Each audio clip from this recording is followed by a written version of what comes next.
Hello and welcome. My name is Steve, and today I'm going to be upgrading the trigger on my Sig P320 X5 Legion. Now, I will say that the trigger on this firearm is already awesome, but why not make it more awesome? A couple administrative things to get out of the way. First and foremost, I am not a licensed gunsmith. I'm choosing to do this on my own, and I'm willing to take the risks. The risks are, obviously, if you do it wrong, the gun could go off and you could get hurt or killed.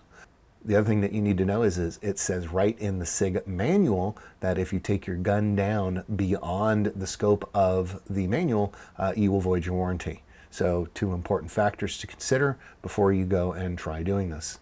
Please have a licensed gunsmith do it. First things first, mag out, gun check, clear, clear. Okay, so this is what I purchased, the GrayGuns goodie bag, and it comes with, well, it comes with a whole bunch of stuff. Inside the bag is a new sear, 2 sear springs. Hey, focus. I believe this is a trigger spring, and then an additional post. So, real quick there, you can kind of get a feel for what those things look like. But what I want to do first is I want to do some benchmarking. So I'm going to put these guys safely away, like that. Oh, and then, of course, a trigger, which, if I remember correctly when I ordered it, you had your option of colors and stuff like that. So that was pretty cool. So this is going to go safely in the little bag. And what I want to do now is I want to do some, let's do some pre-tests. All right, got my trusty dusty wheeler here, and I'm going to set it for average. And let's give this a go. I'm going to try to pull it in the exact same spot on the trigger every single time. Right there. Survey says 4.42.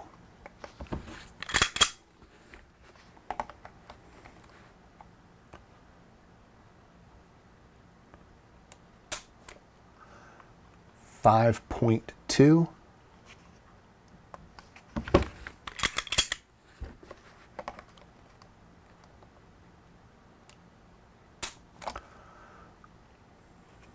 412.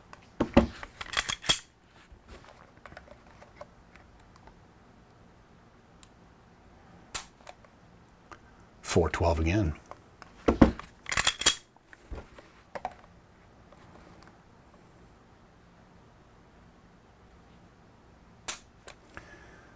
5.36. Enter. All right. Our average, 4 pounds, 13.2 ounces. All right, just do a little bit of visual here. I'm going to attempt to do this before and after. Hopefully there'll be an after.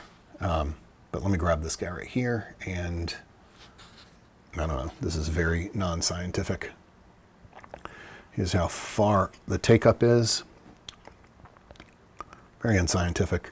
All right, I hit the wall right there. That's the wall. Now, as far as creep is concerned, I can't do that with this little pick. So, once again, it goes from here to here is where my wall is, and I'm still pressing, still pressing, still pressing. Where's the break? There's the break. Now, I will say that between the break, there's 0 over travel. It's like I'm at break point and there's nothing left. So, for reset, there's a reset. Reset about halfway, about right there. So what we're going to do is go ahead and take this thing down and replace all the parts. All right, so first things first.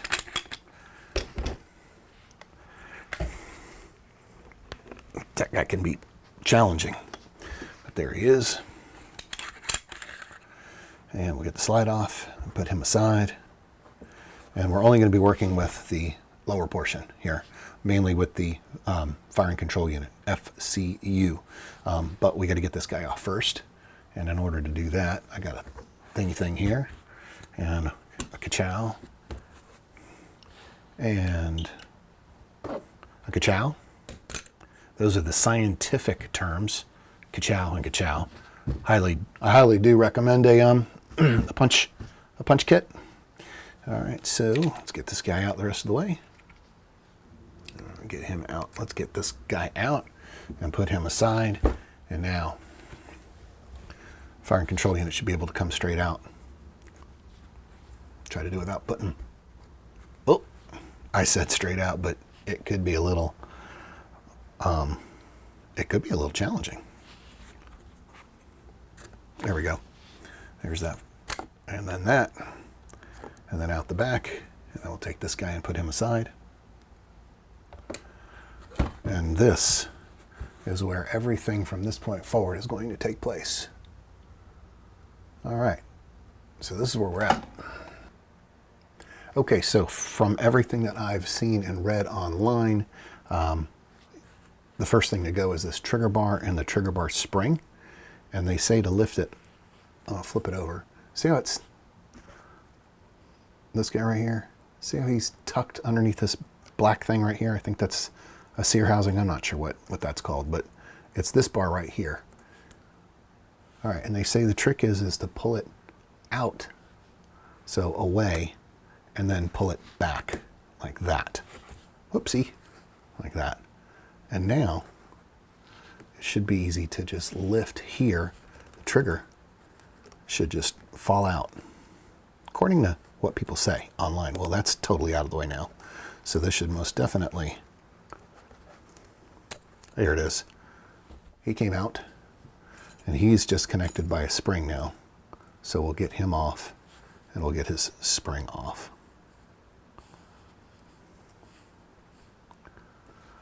Okay, so looking this thing over, I'm going to pop this pin out right here to get to the, what is that, the slide catch thing.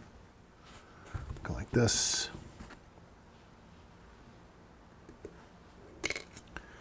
Didn't require much at all. And then when you take this guy out, there's the part right there. When you take this guy out, he's got a spring attached to him. That's going to stay there. I'll show you what I'm talking about. This guy right here. So there's a spring. And then there's this guy. He's upside down. And the spring goes like that. This is what it looks like from the other side. Okay, we'll put him aside. And another pin. And then let's see, here's another pin right here that needs to come out.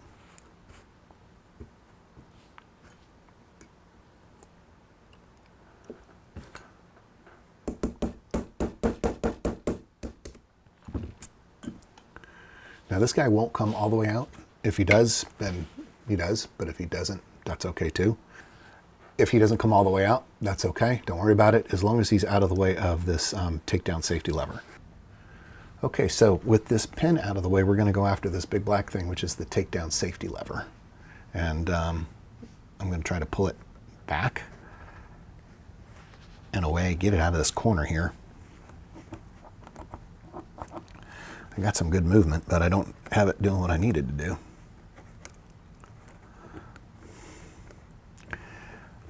Everything is a struggle. There it is. All right, so there. So the goal is to make it go over that direction, because if it goes over in that direction, obviously if it moves that way, then this guy right here is going to be forced to come up some. Where can I shift? See how I'm moving that direction makes this guy pop out right here. We need him to pop out so that we can get underneath him, because there's a spring underneath him. All right, so we need to get underneath him and get all the way forward to get that spring out. So I'm going to press on that, and I'm going to get in here, try to go as forward as I can, pull that spring, and while I'm pulling that spring, he'll come out. Nope. All right, what if I try to get this fucking thing out of here first?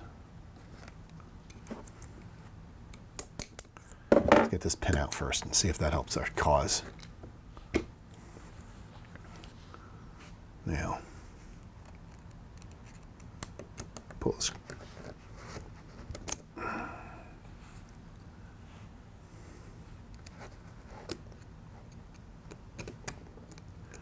There it is. So he's out. You can see the spring. Somehow I managed to keep the spring in there and not mess anything up. And you can see this part right here, and put him aside. Whew! All right. Okay, it's easy from here. One more pin and we're apart. Now, when you do what I just did, beware. All right, be careful because a bunch of stuff is going to fall out. Make sure that your new parts are far away from your old parts because it's going to get confusing. So if I flip this guy right here,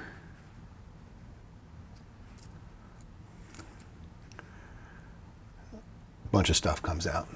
All right, so the stuff that fell out was the sear and 2 springs and the safety bar, which we'll have to safeguard over here. At this point, we don't need to break anything down any further. Okay, so I've lined up the 6 pieces we're going to be replacing, which is this pin, the sear and the 2 sear springs, the trigger bar spring, oops, and the trigger bar. Make absolutely positively sure you don't mix your parts up. But what I'm going to do is I'm going to take the bag that all the new stuff is in, and I'm going to make sure I've got a 1-for-1.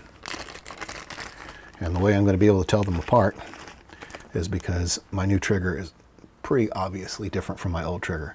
New trigger, there's the trigger bar spring, a new sear springs, and a replacement pin for that guy right there.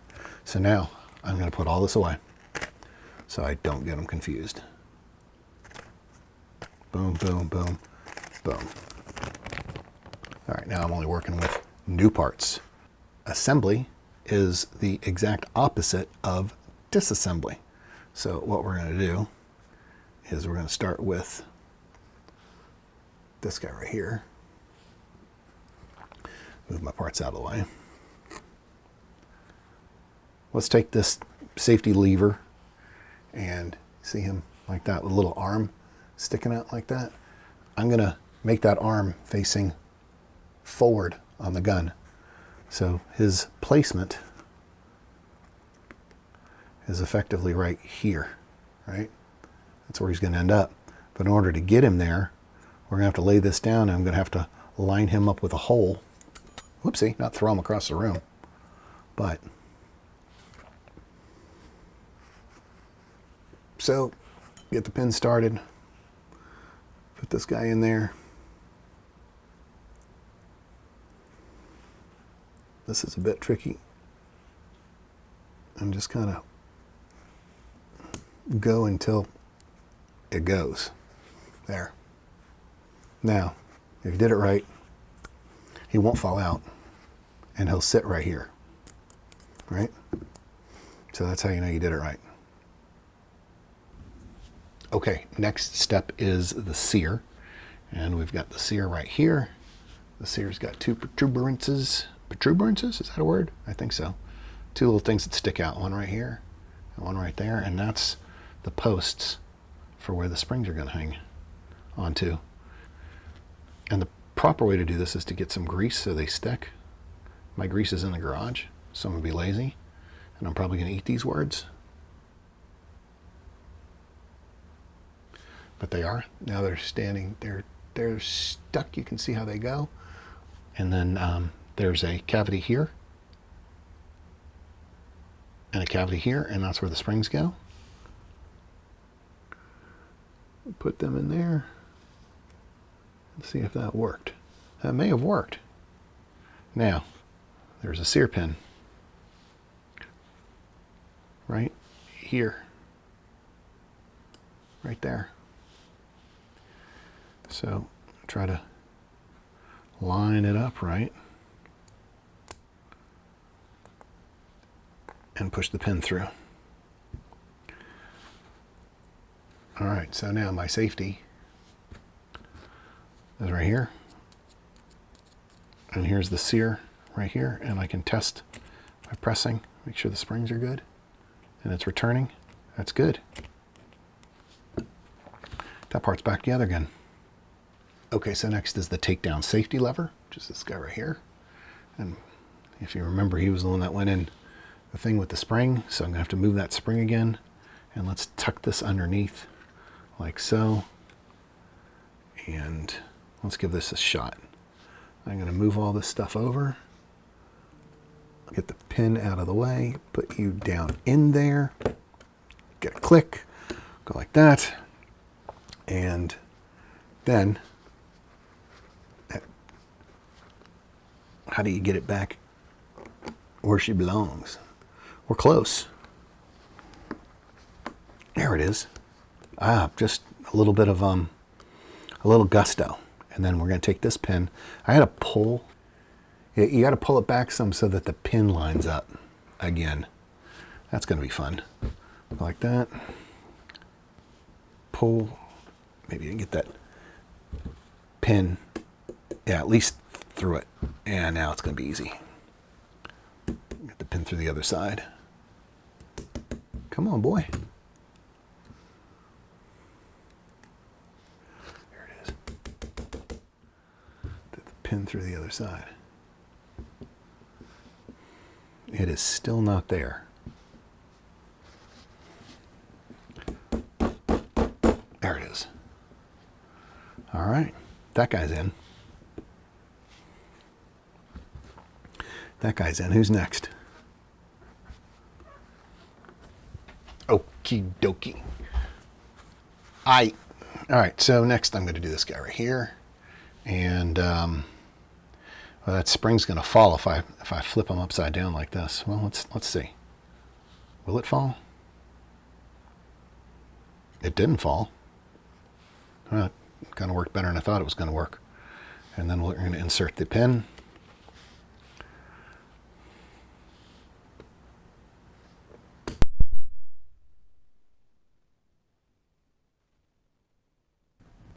Okay, you are going to notice most likely a audio change. My microphone ran out of battery, so I'm actually watching the video and putting this in post. What I'm doing here is just banging that last pin in just a little bit more, and now I'm getting the trigger and the trigger bar ready to put on. There's a little post here, a little teeny weeny post on the back of the trigger where the trigger bar attachment point is.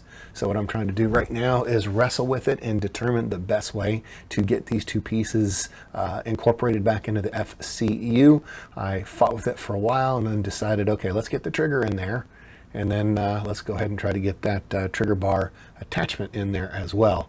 And sped up the film there a little bit because I fumbled with it for a little while, but it eventually clicked into place. And here we are. Next is the spring. The spring's a little bit of a, it's a challenge.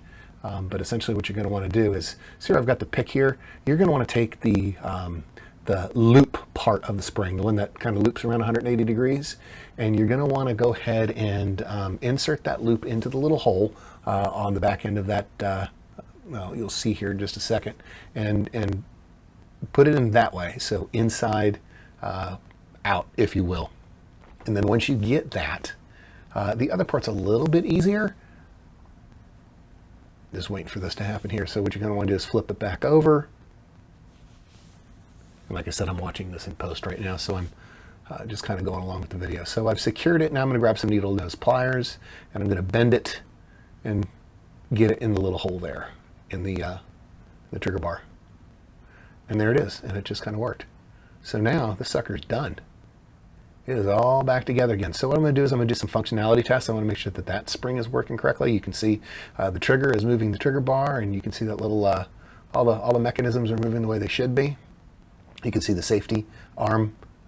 Now I'm pressing down on the sear, checking the sear springs, making sure they're good. I just checked to make sure that that spring was where it is. And then there's this spring right here. I never tested this one earlier. I was just kind of testing the functionality of that one too. And as you pull on it, you can see that it pulls back into place. So to the best of my knowledge, I think all of these springs are working fine. And I feel pretty comfortable getting ready to put the FCU back into the grip of the firearm. All right, so here we go. We've got the grip portion of the firearm back, trying to get the focus right. And then what I'm going to do is I'm going to go ahead and put the FCU back into the P320. I'm going to put it in ass end first, trying to get those little silver wings right there, tuck them underneath there so they fit. And then you should be able to just push the trigger back so that it fits through the trigger hole. And it should snap back into place. kind of miss the clicks and the audio that I missed with the dead microphone. But you can see the FCU's now back into the grip.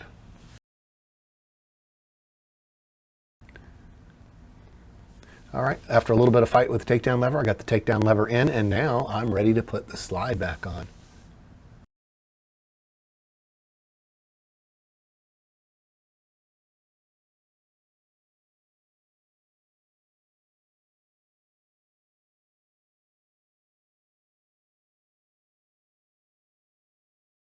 All right, let's check the fruits of our labor.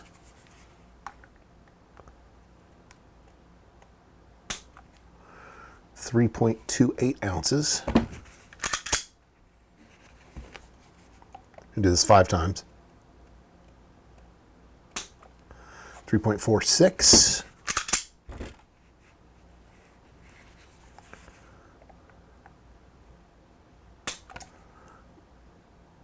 2.12 or 212.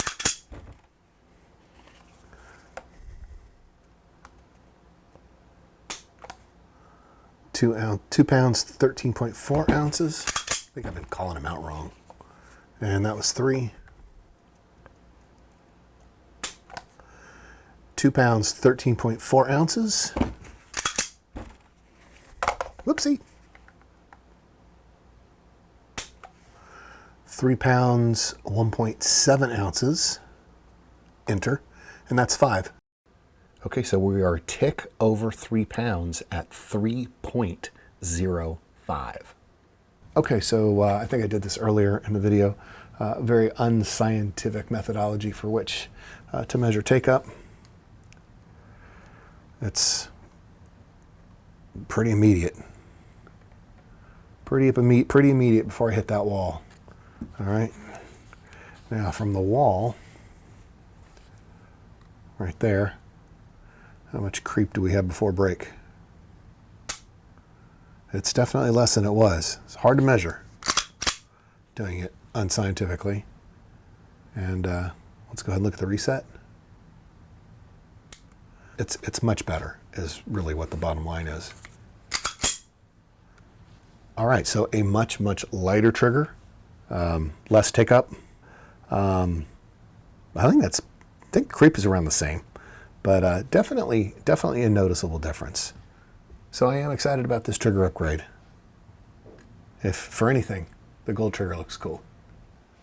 So I think it should be said that having a super light trigger like this is not conducive to every use. This is not a carry gun for me. This is a competition gun. So for competition, yeah. For carry, I think you'd want something that's a little less likely to go boom, which on a SIG is a pretty good idea as they don't have any other manual safeties built in. To each his own. If you choose to go this route, be uber careful. All right, that concludes things for now. Thanks for watching. Please like and subscribe. Next video is going to be a trigger upgrade on my P365. So till then, see ya.